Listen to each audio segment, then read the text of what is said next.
Good afternoon, ladies and gentlemen, and welcome to what is a fairly short presentation, about 10 minutes or so, where I shall go through what is a very different approach to research, which will hopefully do two things for our organisation.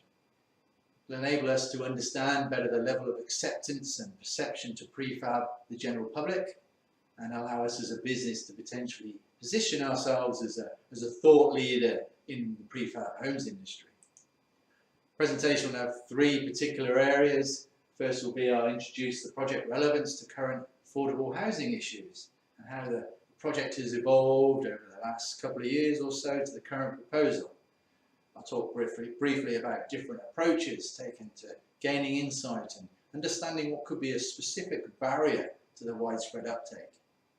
Third focus will be on the project proposal, which will outline the scope, the method and expected benefits that we gained from the actual campaign we're going to do. Finally, I will conclude and open up for questions, which hopefully you'll have quite a few of by now. I expect you're fully aware that the population of Australia is increasing, and yes, but we'd probably expect that. You're also probably aware that the housing issue is, there's a shortage, and even that the situation is getting worse. So we look at the table here. The issue is that the house construction numbers fail to reach the demand that's needed, and even with an increase in the last 5 years or so after things have been stagnant at the same figure, there's still a shortage of nearly 250,000 homes. So availability is constrained. So there needs to be an increase to the number of houses constructed, and it needs to be done faster. If we bring into play the affordability issue, we hear and see things about this all the time. It really is a complex issue, and we're not going to go into all that complexity. But a couple of examples here. So emigration numbers are a greater percentage of the population increase. If you think about young Australians, they're being driven to rent. So rental is going up, but the price is going up. So it's increasing that unaffordability issue. People, perhaps young Australians, are staying at home with their parents. This brings about a further housing stress for not only the young Australians, but also their parents, who perhaps want to downsize and lease some of that capital so that they can go out and enjoy themselves. So things aren't getting easier, they're actually getting worse. So a solution needs to be found, not only to delivering houses faster and more of them, but also making them more affordable. So we believe there is a solution in prefab that can be built faster, it can be built cheaper, with more sustainable products and less waste. And that belief comes from some extensive research carried out by the QUT. And that looked into why prefab is being taken up in other countries, but not so much in Australia. So some of the results here in terms of percentage uptake. Japan's significant one there, 100,000 houses. They deliver a lot of houses. Sweden, smaller population, so you'd expect more. But they're doing more than Australia. But there, the uptake is around a greater acceptance of that innovation. It's actually between 50 and 90%. So examples there of high degrees of innovation and acceptance in those countries. IKEA, together with Skanska, are doing flat-packed prefab in northern England. That's an economical solution. There are other examples of nicer properties. Japan, Sekisui deliver a lot of prefabricated homes. They're delivering 4,000 homes here in Australia, traditional on-site construction. So why? We need to ask a question of ourselves and understand the problem more effectively. We need to understand on why could prefabrication be a solution for Australia? And could it be something that we deliver, SJE, in the future? So this is a bit about our business strategy. Phase one was about initial interest and discovery and identifying business opportunity. However, it also identified a shortfall in some of that research I mentioned. So that extensive research focused on prefab stakeholders. So people such as architects, suppliers, manufacturers, and developers. That feedback was positive and negative. So very, very useful, but very little focus on the consumer, the likes of you and I, that's going to buy the product. So that insight believes that leads us to believe that the consumer is lacking some information and knowledge, and there may well be a barrier to that by our current constructors that deliver on-site construction. And you can see and understand that. Some of this thought and insight that was uncovered was actually reinforced in a semi-formal discussion with the head of the research done by QUT, Associate Professor Karen Manley. She sort of confirmed that the focus wasn't really in that consumer area.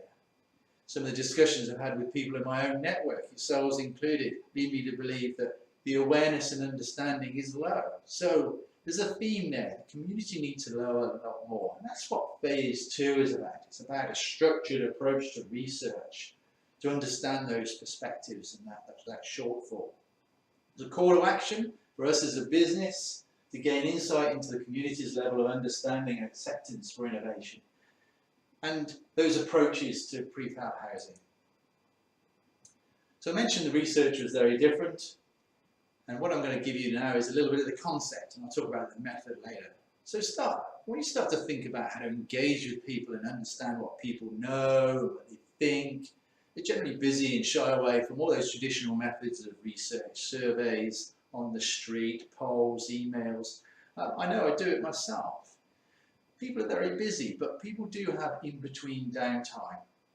And that's the sort of time they get onto social media and they look at what's going on, they join communities of interest, they talk to friends, link with friends, they link friends to friends about information in a casual and unsolicited way. This was the first eureka moment.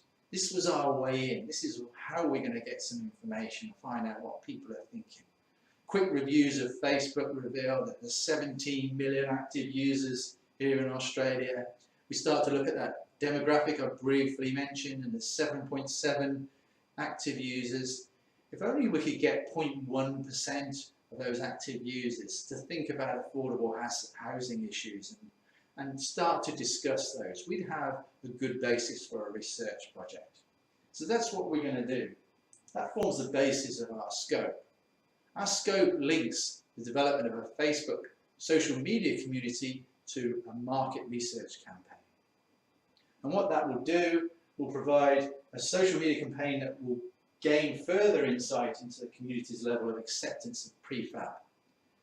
This comes from my own difficult experiences in the UK of managing and leading communities of interest and working groups and trying to get people together and discuss things, get useful information and move forward with developing standards.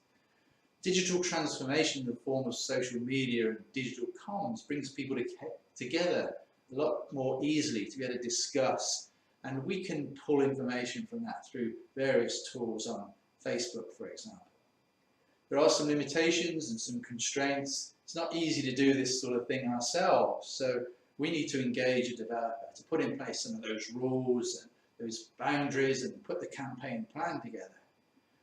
We need to do this to ensure that we've got the right sort of approach to manage the community, the topics that they discuss, and gather the data that we need for a nice, reasonable period, in this case 12 months. It's a little bit about the methodology then.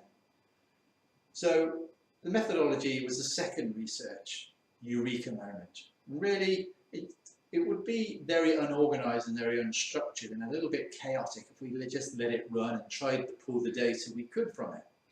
So the methodology combines exploring quantitative volumetric research from an unorganized mix of demographic, community discussion with a qualitative describing process, which will triangulate.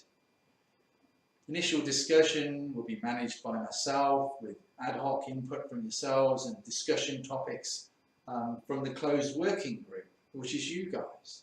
And at specific points in time, we'll have an organised approach to collecting data through polls and surveys.